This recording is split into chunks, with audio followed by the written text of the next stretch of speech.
Hello, everyone. Good evening. I am your host, Desiree McFarlane, and welcome to Conversations Live, where ordinary and extraordinary people share their stories of inspiration, education, persistence, resilience, life, love, and lessons learned.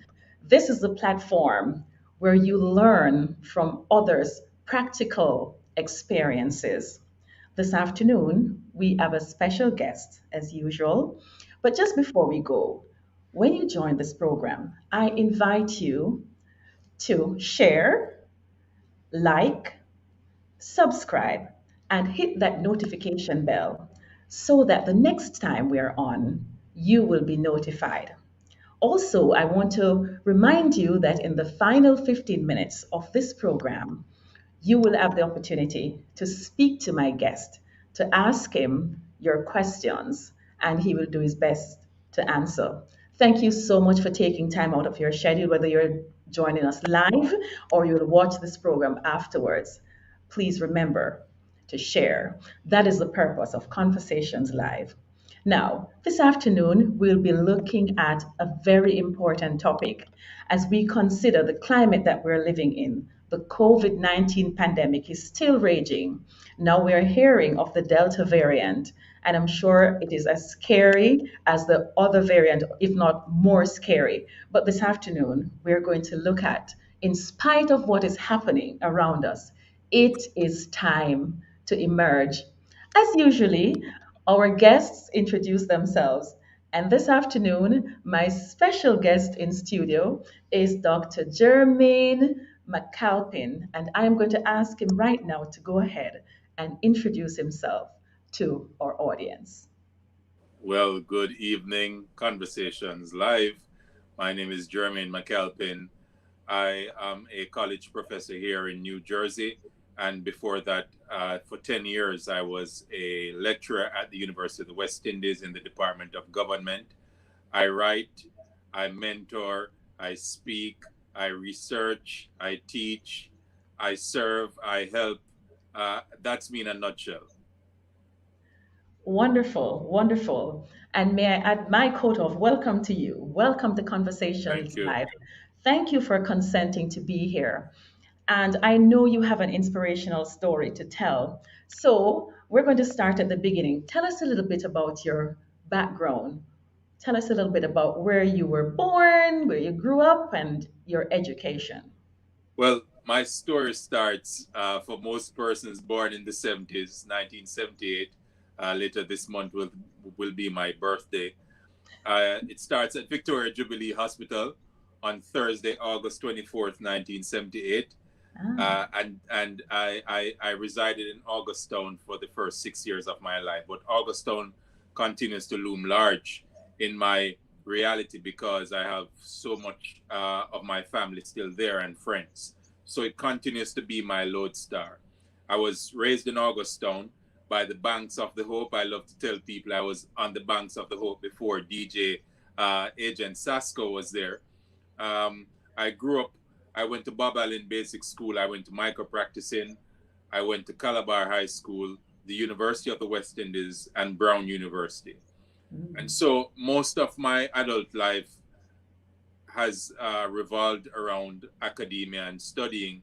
And I've been teaching at the college level for the last 2 decades. Mm, that is fantastic. And so you love education, right? Yes. Can you just tell us why education? You obviously could do medicine or something else. No, Why no, I education? could do medicine. um, I wanted to be a doctor until the ninth grade at Calabar when I realized that I would be getting midfield. If anyone knows football, midfield numbers for science subjects 19 and 23. And then I realized that was not me. I loved reading, I loved history, I love information, I love to recall dates and times and places. And my friends can tell you about that gift of recall.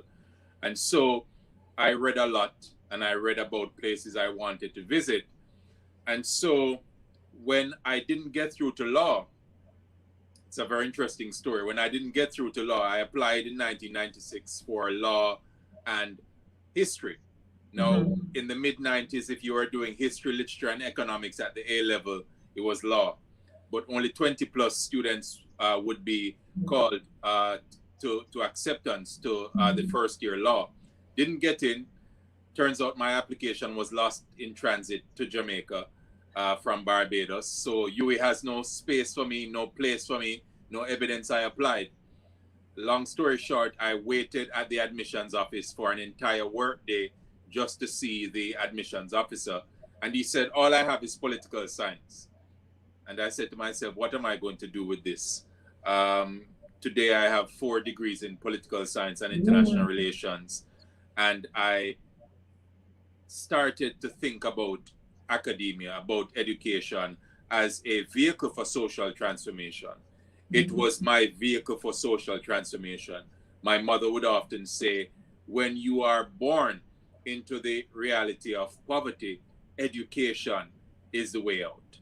Oh, Not quick yes. access, but education. And I took her very seriously. And she wanted us to be educated beyond which she herself was educated. You know, that's a similar background. I also wanted to be a doctor. I had the grades, but my parents could not afford it, so I went Right. into business. And as you talked about, what was offered to you, I recall something that I heard, I think in 1998, do all you can with what you have where you Yes. are. And Yes. and so when I had to pivot to business, I just took it on, you Right. know.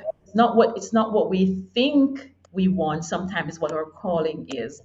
And like you, I ended up in business, ended up in human resource, which I love to this day. I love what I do. I'm still taking care of people, Right. but in a different sense. So wonderful story. And you also talk about Augustown and poverty. And Yes. it's interesting because you spoke also about your mother. You want to tell us a little bit more about her?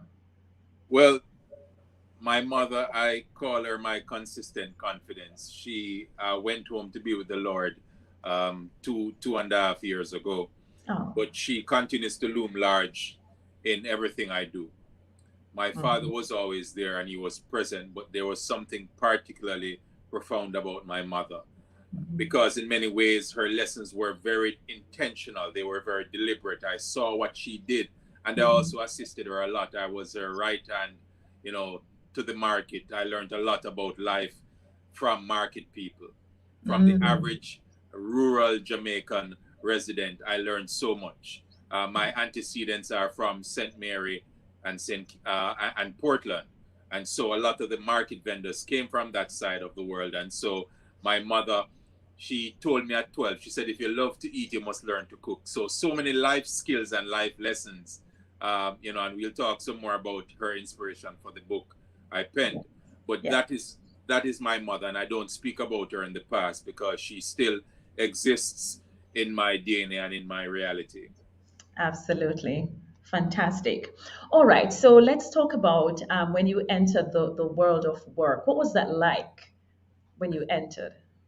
My entree into the world of work is quite different because I chose the path of academia. So for years I was ridiculed as the perpetual professional student, right?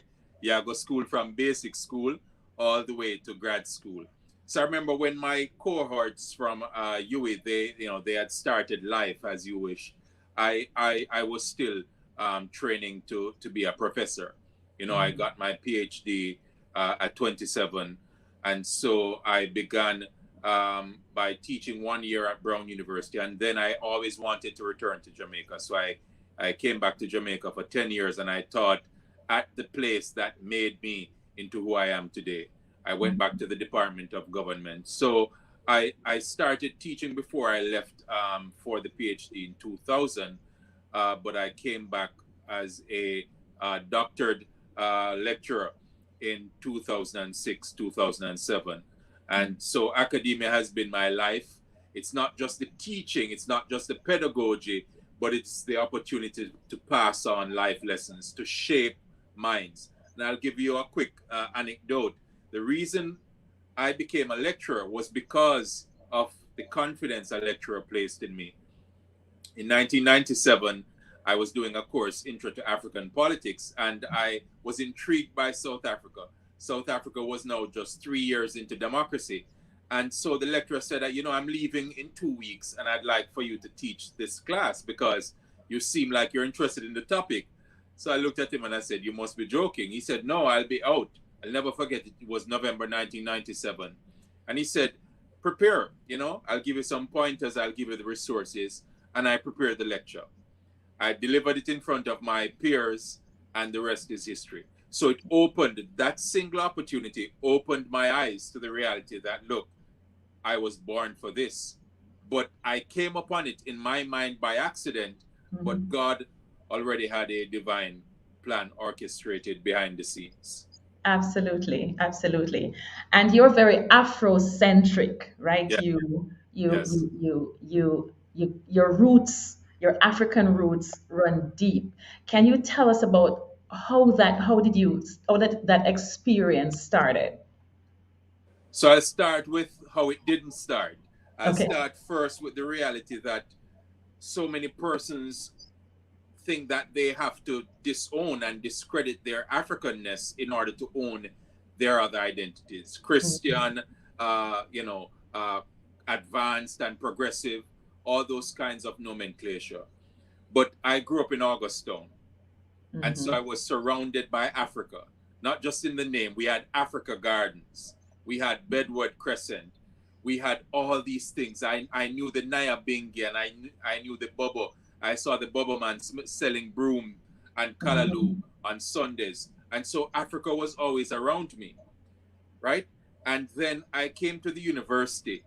I came there as a Christian. I left there as a Christian, and I'm still a Christian. But Mm-hmm. there was a conservative orientation that if you embraced Africa, somehow you were against God. And I began to search because someone said to me, but Africa is rooted in the Bible. And so I began to search. And that is when I realized that the story of the Bible, the story of the books of beginnings and all those other books can't be told without Africa. And that Mm-hmm. Africa did not find Christianity, but Christianity found a home in Africa 30 years after it spread across Palestine after the death of Jesus and the emergence of the apostles. And so Mm-hmm. Africa didn't come into Christianity through enslavement. And so for me, that was powerful because I could embrace my Africanness and Yes. I could embrace my faith because Christianity was nurtured on the banks of the Nile. It was nurtured in Nubia. It was nurtured in Ethiopia. It was nurtured in those places, including Libya, up until the 9th century, you know? Excellent. And so for me, I have the best of both worlds. I don't have to Excellent. choose. Exactly. You are who you are. You're Yeah, African and you're Christian. And yes, that is so important because sometimes when you say you're Christian, people want to equate you to European, but you have just made the connection. If we just think of Egypt, right? If we just yes, think of Egypt, that's in Africa, and we know about the Israelites and Egypt, etc. So thank you so much for that. Now, I want to talk about in your career so far, you would have had an impact on your students, yes. right? And maybe you want to share with us some of those stories, some of those success stories, some of the stories that you struggled with as an educator. Yes. I'll start with one of my favorite scriptures because it talks about reproduction. And Jesus said that I pray that you not only bear much fruit, but that your fruit will remain. And when you read that in the King James, it doesn't seem to make sense because how does a fruit bear and it remains? It simply means that it will reproduce, right? And so we learn the principle of reproduction after one's kind. So I said to myself that when I completed my PhD and I went back to teach, I would have to produce PhDs because I must reproduce after my kind. Some of my Mhm. students were a bit surprised because I was encouraging them to do what I did. And I said, look, my PhD increases in value every time one of you get a PhD because it means I would have produced where I am and above where I am. And so I always had this approach to my students. I sought out the ones who were, full of potential, but needed a hard, firm hand to guide them. I sought out the ones who thought they knew everything, but had a lot to learn. And Mm-hmm. so I can proudly say that, and I love to keep these records, but I can proudly say that I have at least 6 of my former students who have completed or are doing PhDs, Oh, and I that's have at least 40 fantastic. of them who have completed masters. And so Wow. those things are important to me because I can help to produce so that we can feed knowledge to people for generations to come. My Mm-hmm. pastor, one of my pastors in New York, Pastor A.R. Bernard, when I used to go to his church years ago, he said, men build institutions and write books so that they can live on after they're gone. And I took that seriously because if you're going to reproduce after your kind, you have to produce excellence. And so I've sought to produce excellence. I'm not going to tell you that it's been perfect or seamless. It's been trying. And Mm-hmm. one of the greatest stories, and I'll shift gears after that. One of the greatest stories was a student coming back to me and said, "Sir, I remember when you were very hard." And I said, "Boy, sir, not like me, you know." And every paper I wrote, you had these comments. And then he said, "But sir, that is what made me get it, because I realized that you weren't pushing me away. You wanted me to excel." Because I said to him, I do an activity at the start of every class. I say, what is the grade that you want for this course, and what is the work you are willing to do? So I'm going to Mm-hmm. judge you by what you say. So if you started that class by saying you want an A, you're going to have to put in A work, and I'm going to give you the criticism so that you can get A work. And so Mm-hmm. that's what I did. He said he wanted an A, and I said it doesn't come just by wishful thinking. You have to work for it. And so, those stories make me proud that you can impart, because someone invested in me, someone deposited in me, and Mm-hmm. so you have to reproduce after your kind. Right. So you're really into legacy building. Yes. And that takes us into the authorship. Now, tell us about your books that you have written and why. Well, I have always been a writer. I think God burst that into me very early.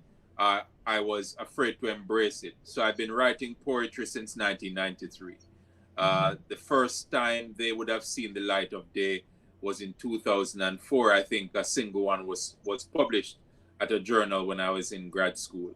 Most recently, I completed a book, Sown in Tears: Reflections on Grief and Loss, Mm. dealing with the reality of grief, dealing with the reality of understanding grief, and the idea that grief is not a problem to be solved, but a reality to be faced.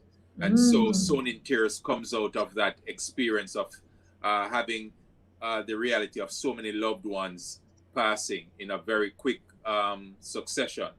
And so there are other books to emerge from this experience, but the first one was published in January of this year, Sown in Mm. Tears: Reflections on Grief and Loss. And it deals with the multitude of emotions we have concerning grief. It deals with the experiences, it deals with the uniqueness, but also the universality of grief. That Mm. we are all going to grieve, but we Yeah. will grieve differently. But every single human, atheist, Christian, Baptist, Presbyterian, uneducated, rich, poor, we will all deal with grief, and Mhm. there's no way around it. Oh, that's wonderful. I have a friend who, in the past year, I think have lost maybe almost 5 family members, and your book is Sown in Tears. Yes, I reflection think on that grief and loss. would be a great read for her, especially because I realize that you come from a spiritual background, and Yes. that's really, when people have hope, when you give people hope, even in those difficult times, that's the best thing you can give them. Yes, and Hope. that and that's where the title of the book comes from. It comes from the psalm that says, "Those who sow in tears." will reap Mm-hmm. a harvest of joy, for they shall come rejoicing, bringing in the sheaves. All Right? right. So there's a promise of joy, even amidst the tears. Oh, wonderful. Thank you so much. Sure. So, this afternoon, we're here to talk about the big topic. It Yes. is time to emerge. And we're going to go letter by letter because everything is packed into that word, Yes. emerge. And I think that a lot of people, including myself, has been tied down a little bit or a lot Right. by the pandemic. And so let us talk about the E. Let us talk about the E, or let's talk about the concept first before Right. we go to the letter. The concept of it is time to emerge. So I'll give the backstory quickly. Mhm. So during in the height of the pandemic, I was remote teaching, and so a good friend of mine, I've known him for about 21 years. My good friend from Bahamas, Javon, we were at FIU together in 2000, and the year I spent there, we built a bond and we maintained the friendship. And so he said, you have so much to offer. We should do a little series where we talk about topical issues, and you should give your comments and observations. And he came with the concept and the name. The name was Interviews, not interviews, but interviews. Mhm. And so he said, just talk for 2 minutes and record it, send it to me, and I'll fix it up. And the first one was about dreams, dreaming big. And that got maybe about 1,600 views at the time. And so he Mhm. said, let's just make this into something. And so here in the pandemic, never done anything like that. Most people who know me will say this is not true, but I am shy. People say absolutely not. You can't be shy given what you do and where you go. But he said, no, go in front of the camera, face yourself, and do these recordings. So I did a series, I think about 10 of them, called Interviews. And then around May of last year, I did one called It's Time to Emerge, because it was talking about the reality of the pandemic and how, in many ways, we may feel like we are in a kind of cocoon. And Mhm. now, out of that cocoon must come something, a different creature, metamorphosis. Mhm. So you're moving from one place and one thing and one identity and one space to another. And Mhm. so It's Time to Emerge was actually um, very prophetic for me, because I was emerging from things as I often did them. I never thought that I could do a series like that. I did by myself set up a YouTube channel, posted these videos, and I was like, so in the pandemic, right, we have to still flourish. And Mhm. so earlier we were talking before we came on air, and I said, remember that the scripture says, and Daniel prospered under the reigns of Cyrus, Darius, and Nebuchadnezzar. He was prospering in captivity. And Mhm. so even in the pandemic, when so much of the ordinary things we used to do and the things we used to do and the way we used to do, they have to change, we can still emerge. We Yeah. can still change. We can still move from one place to another. It's not easy. I'm not here to dismiss the fears and the anxieties related to the pandemic, but I'm saying we can still emerge. And Mhm. so that video, that 2 minutes and 46 seconds, It's Time to Emerge, was dealing with those realities. Excellent, excellent. I love the concept because it is true. Life still goes on. There is a Yes. pandemic, but life still goes on. And for me, it was acceptance and adaptability. Yes. That brought me out. But I'm very curious about the E. So let's go with the first letter. So the first letter is E, and that Mhm. E means to engage adversity. And I remember when I said it to myself, I said, "What do you mean?" And then it's like God said, "Yeah, just listen, just say it. Engage adversity." Most times, if you can think of a dog, you are walking down the street and you see a pit bull growling, right? The first thought is not to engage the pit bull. The first thought is to go the opposite direction. And that's how we deal with adversity. When it comes, we go the opposite direction. Yes. And so it was this idea to engage adversity, to engage like you would in a conversation. And Mhm. so a very good friend of mine, he wrote a book 3.5 years ago grab you some lemons. And that is the idea, Damian Williams, and that is the idea of engage adversity. That you don't wait for adversity to give you something. You take the lessons from adversity. In other words, you are now strengthening yourself by not reacting, Mm-hmm. but preempting what is to happen. And so grab you some lemons. You know, the saying says, if life gives you lemons. No, Mm-hmm. you're not Make going to wait for life to give you the sour. You are going to grab them and you're going to make your own lemonade, Come on right? now. So engage adversity. And so the inspiration for that idea came from Damien's book, Grab You Some Lemons. You are Oh, not going to stand passive, woe is me. You are going to grab the lemons and make your own lemonade. You're not waiting on life to give you the lemons. You are grabbing you some lemons. And so you engage adversity, right? Adversity must come, but it is how you're going to deal with it. mm-hmm. Mm-hmm. Mm-hmm. And I that love and it. that's I love the it. first E. Engage adversity, Yes. expect it, Yes. plan for it, Yes. and that's how you win. Yes. And it reminds me, and it sounds like a broken record, but this whole notion of looking back, it's really counterproductive. It's not going to work. There is no going back. We have to embrace what is happening. And as I said in my preliminary words, it was now we have the Delta variant, and then they're expecting other variant. So you are correct. We need to engage that and Yes. accept that it is so. Okay, wonderful. Let's move on to the M. So the M is to maximize the moment. You know, one of my favorite gospel artists is B.B. Winans, and he has a song called "How Do We?" But there's a line that says, "Often we live for tomorrow when all we really have is just today." And Mm-hmm. so we have to maximize the moment. Yes, we are children of faith and we should have faith, but God honors the present, maximize the present. That is why Jesus told the disciples, he says, take no thought for the morrow, for sufficient for the day is the evil thereof. Tomorrow will take care of itself. So maximize the moment, maximize the today. Damien, he's a gifted Grenadian, Bajan, Trinidadian friend of mine, Damien Williams. Big up Damien.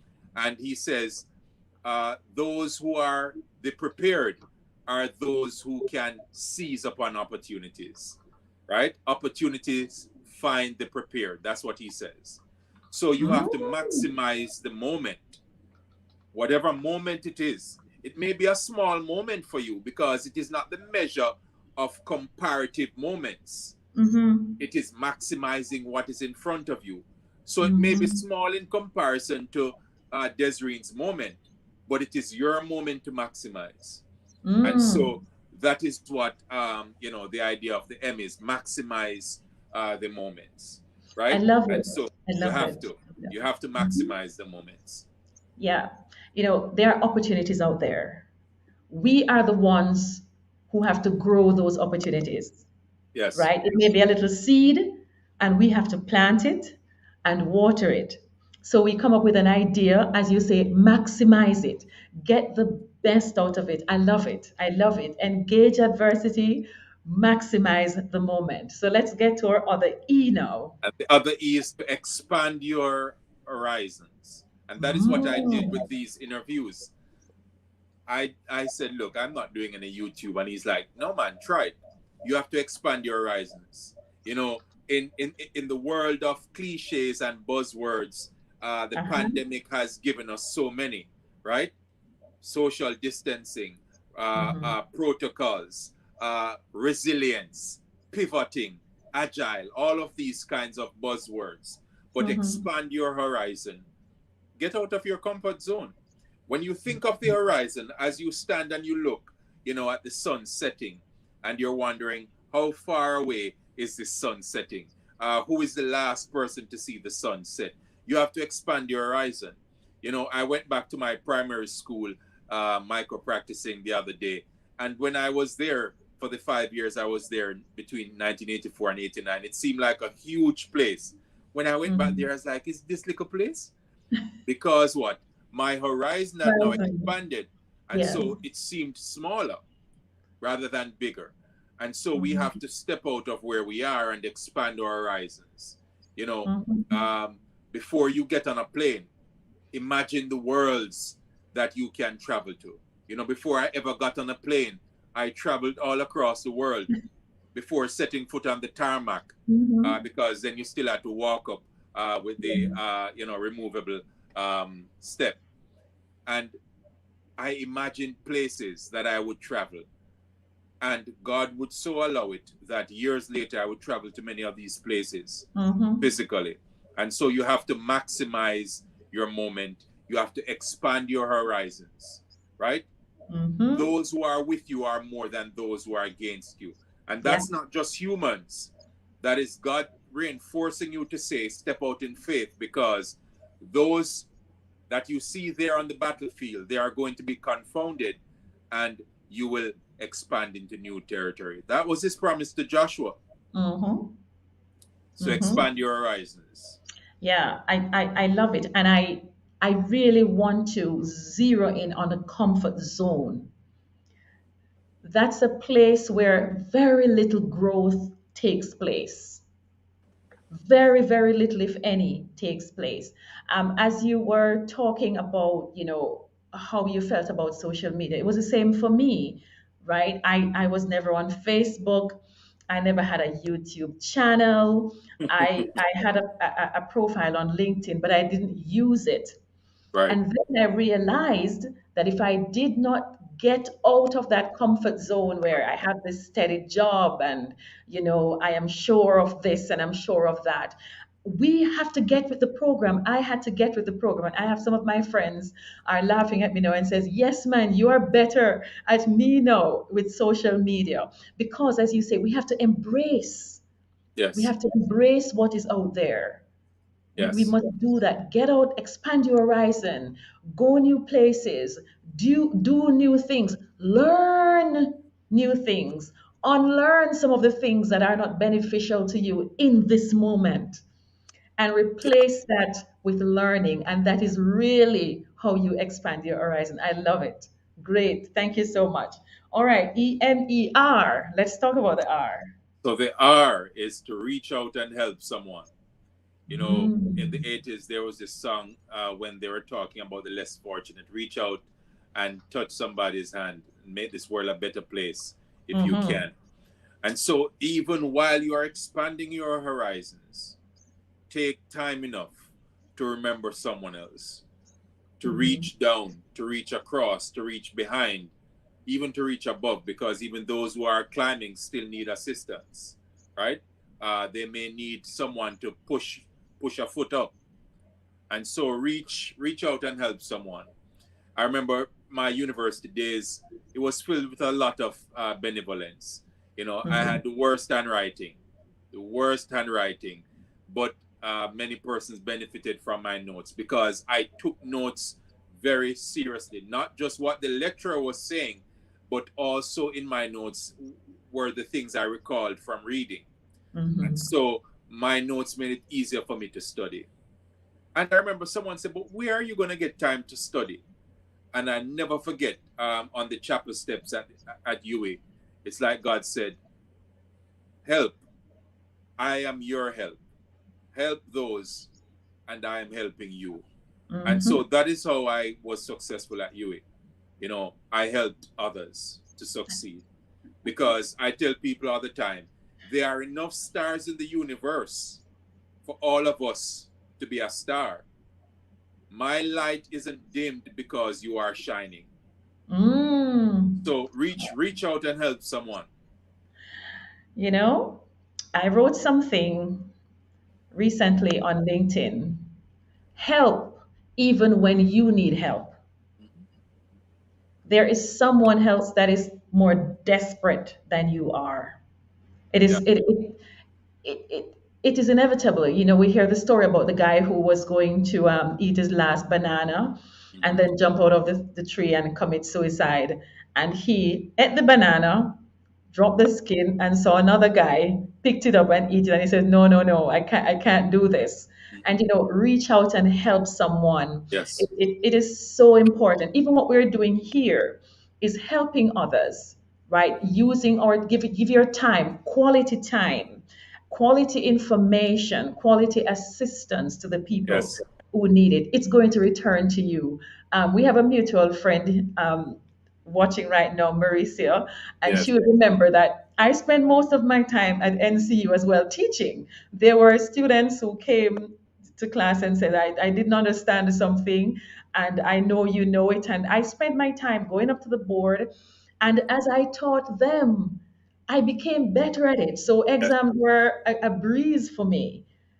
So in helping others, we actually also help Yes, it's ourselves. the principle of Ubuntu, and Ubuntu Yes. is that Zulu concept, which means I am because we are, right? So Hmm. people are people through other people, Oh, and so that beautiful. is how God designed it.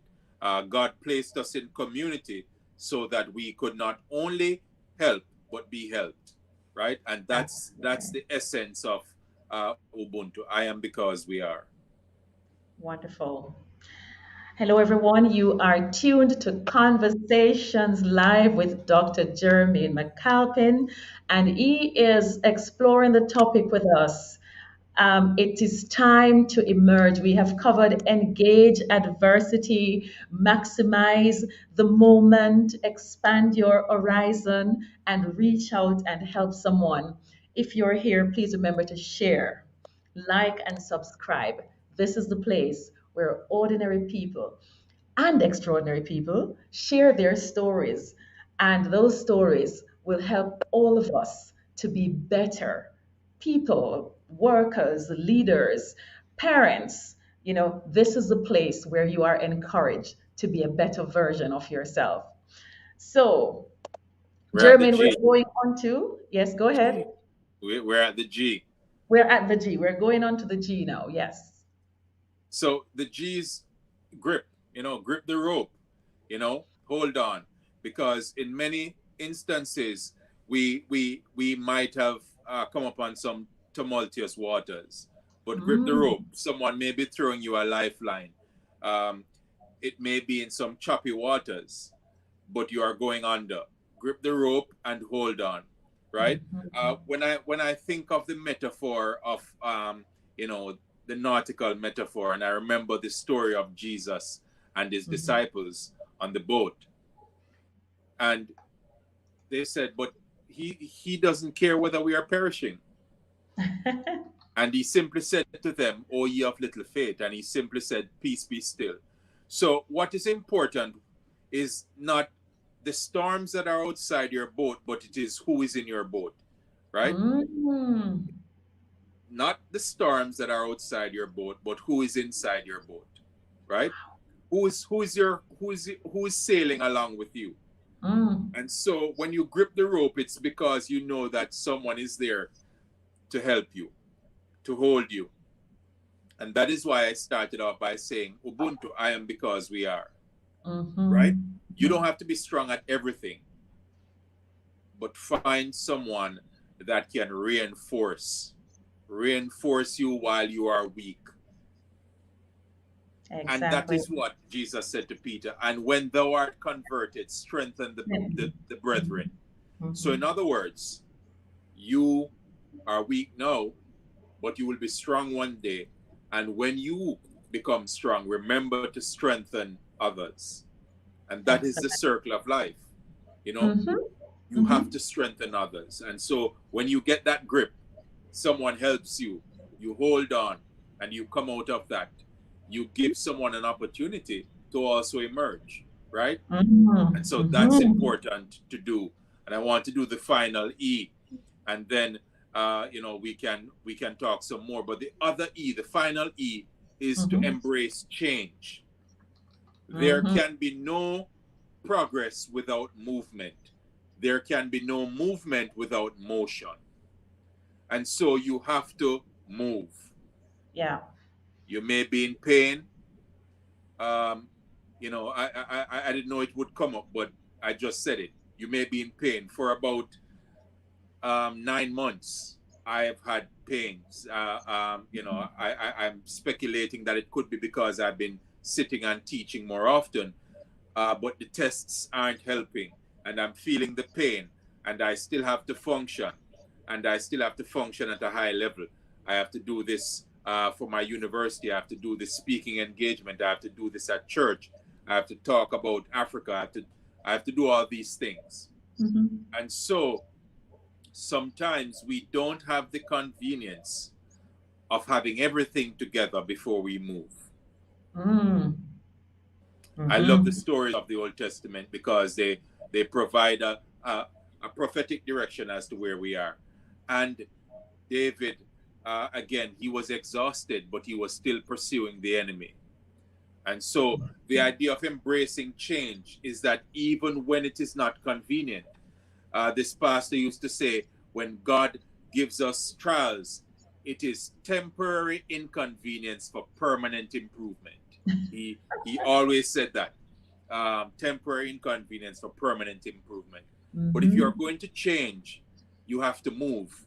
And if you are going to have to move, you have to make a decision, right? Mhm. And they said the only constant of life is change. So, Change. in order to emerge, you have to change. You have to embrace change. You have to be the change and you have to embrace change. And Mhm. so that was what I was thinking of when I was thinking of emerging. You have to engage adversity, maximize the moments, expand your horizon, reach out and help someone, grip the rope and hold on, and embrace change. And that's what it means to emerge. Oh, fantastic. And as you were talking about grip the rope and hold on, you were giving some examples, and I remember this one: no man is an island. Yes. So while we're growing, while we're advancing, Hmm. as you rightfully say, we need to pull people up with us. We need to be Yes. creating that legacy so that when we need someone to hold on, so that we can hold on to them, that person is there. And so while we strive and we succeed and all that wonderful things, accolades, I watched something by Simon Sinek, and he said that he was going to the airport and saw one of the big general who a few weeks before somebody was pulling his luggage. Now he was no longer holding that position, and he was pulling his own luggage. I have had circumstances where I have needed help, and it is the people that I helped that came to my rescue in that moment. And Yes. so it's very, very important. And then the whole notion of embracing change. And I think a lot of the stress that we're under right now is because we are not embracing change. We want to party as we used to. We want to do everything as we used to, but this is not the moment. There is an unseen enemy, a virus that we cannot control. And also, we want to work as we used to. We want our families to be as it used to be, Right. but that is not the case.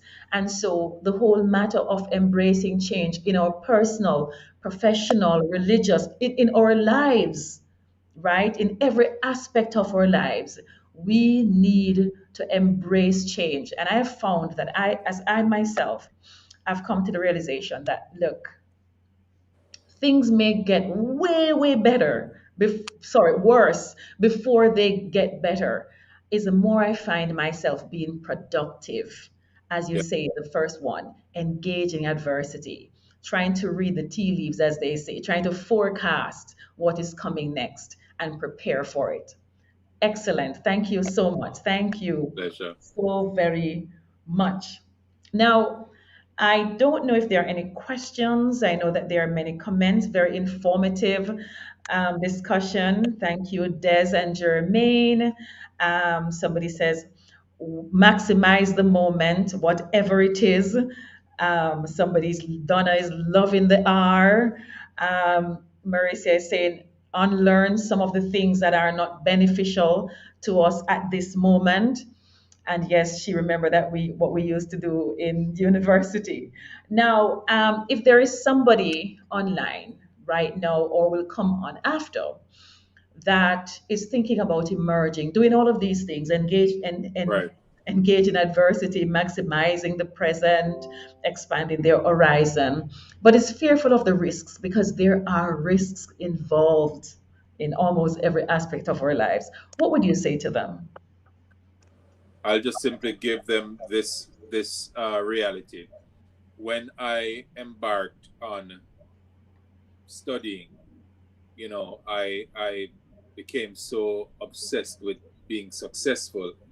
Mhm. I didn't want any B's, I wanted A's. And I remember I spoke to a trusted spiritual advisor, and he said that your approach is wrong, your motivation is wrong.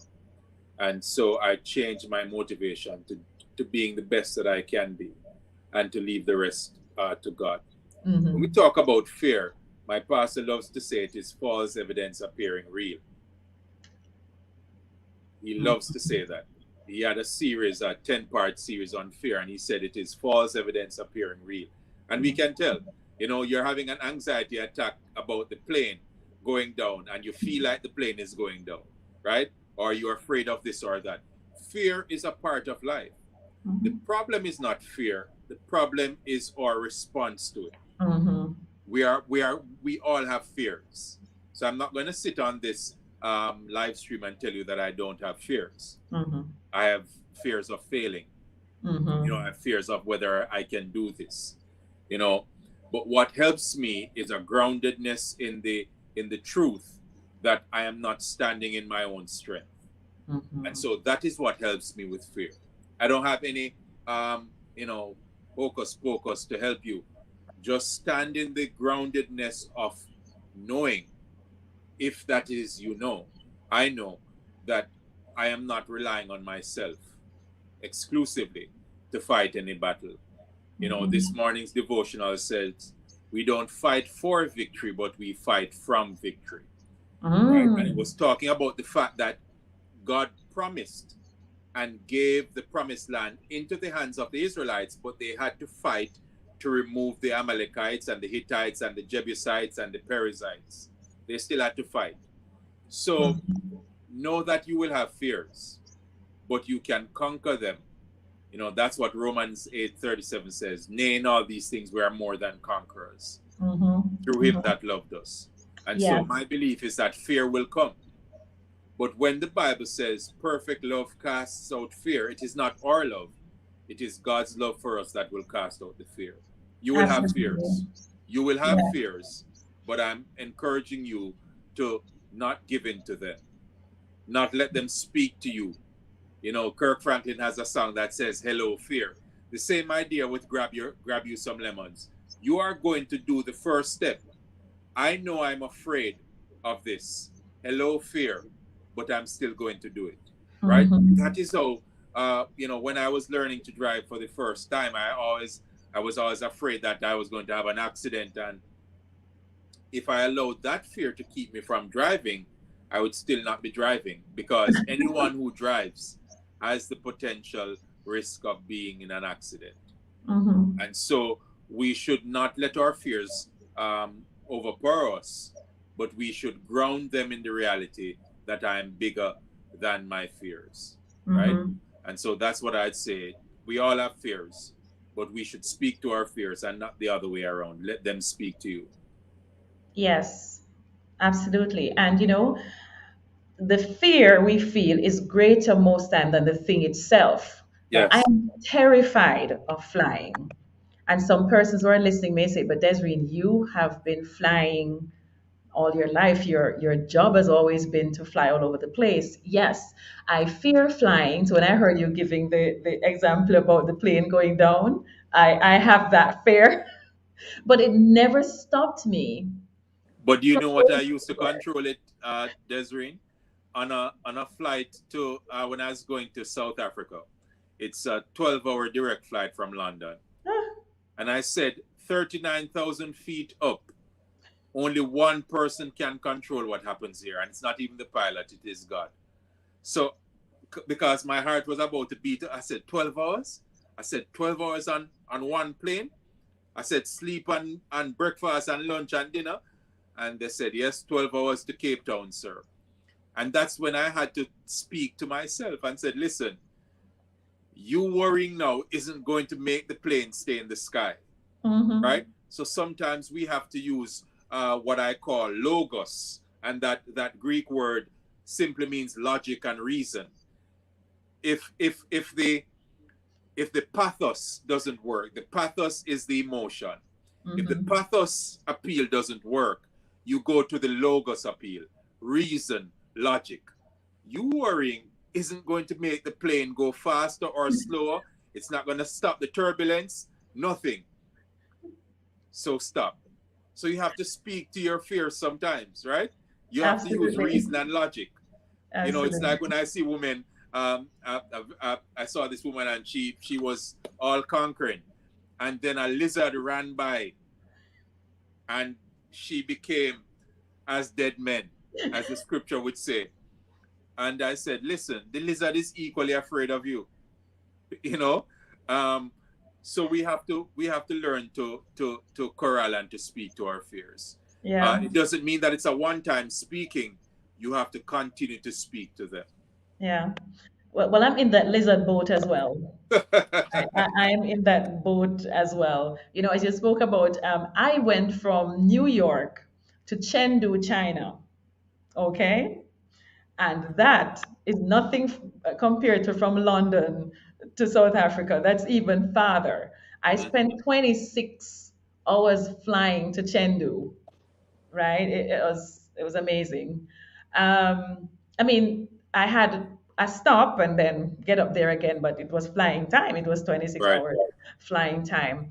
So finally, I want to talk about collaboration, mentoring, and networking. How important are those to have those been to your success?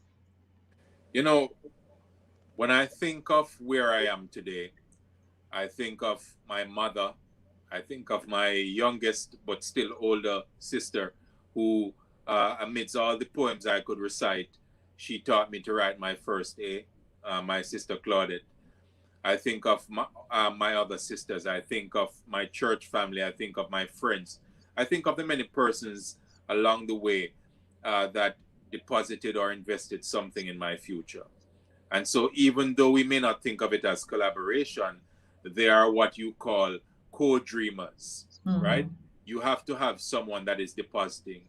And don't watch the volume of the deposit, watch the spirit and the intent of the deposit, right? When I was in college, this older woman from church, she would give me a little 50, a little $100 in 1996 that could buy more than a patty. A bun and patty was about $100 then. Um, and so you have to think of these things, right? Zechariah, Zechariah 3 says, "Dost thou despise the day of small beginnings?" Right? Mm-hmm. Small. So collaboration is important, and it has been significant to me. I don't even think of networking because I think sometimes networking is self-serving. I think of what I call interdependency or interlinking, where Mm-hmm. you are connected to people in such a way that they need you and you need them, right? Mm-hmm. We network with people we want something from, right? Mm-hmm. So I interlink and I am interdependent. Um, and so I think of it in that way, and I need people and people need me. And so that Mm-hmm. that for me is the revolution, the completion of the circle of life. And I am grounded by the reality of where I came from. So wherever I go, Augustone comes with me. Wherever I go, Bob Allen Basic School comes with me. I remember I was on Capitol Hill um, lecturing about the Armenian genocide, a Jamaican on Capitol Hill talking about Mm-hmm. the Armenian genocide. And it brought me back to the many times I walked by the banks of the Hope River and wondering, where would I go in the world? Where would I be when I grow up? Um, Mm-hmm. and those things continue to inspire me. But they are the things that keep me grounded, that where Yeah. I'm from does not allow me to be arrogant and to be pompous. As you see Mm-hmm. me, that's who I am, right? So I can put on the serious credentialing Dr. Jermaine McCalpin face, and I can put on any other face that you wish to see, because I am grounded in the reality that where I am is not because of me, it is in spite of me. Many persons invested into me being here, and my success is the best repayment for their investment. Excellent, excellent. Finally, how can people access your book? Well, it's on Amazon. It is also on my website. So if you want more information about what I do and where I've spoken, and a little more about me, it's jermainmccalpin.com. You can order there. If you order from the website, my website, you will have the book personally signed by me in my very hieroglyphic handwriting. But if you want a personal message, you can order the book through my website, jermainmccalpin.com/sown in tears. It's also available on Amazon. But like I said, that comes directly from the Amazon store. If you Mhm. want it signed, then you can visit Jermaine McCalpin.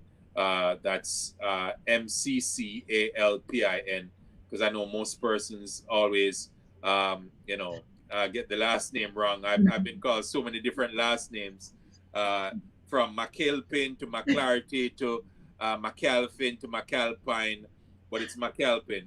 Um, so GermanMcAlpin.com. The book is really for me an outgrow of the stories of Mhm. hearing and listening to people grieve, and I think for me it confirms the reality that everyone in this world needs someone else, right? You're not an Wonderful. island, and if you're not grieving now, you would have grieved, or you are still grieving, or you will grieve, but all of us are in the grief stage. And I want to Wonderful. say thank you, Desiree. And I enjoyed this conversation. I enjoyed the interaction and the rapport. But I think more importantly, it is just the reality of sharing your Mhm. experience. So you know that someone can benefit, because I didn't wake up and I became who I am today. There was Right. a process, right? Mhm. And one of my favorite quotes is that the road to the future is always under construction. All right. Mhm.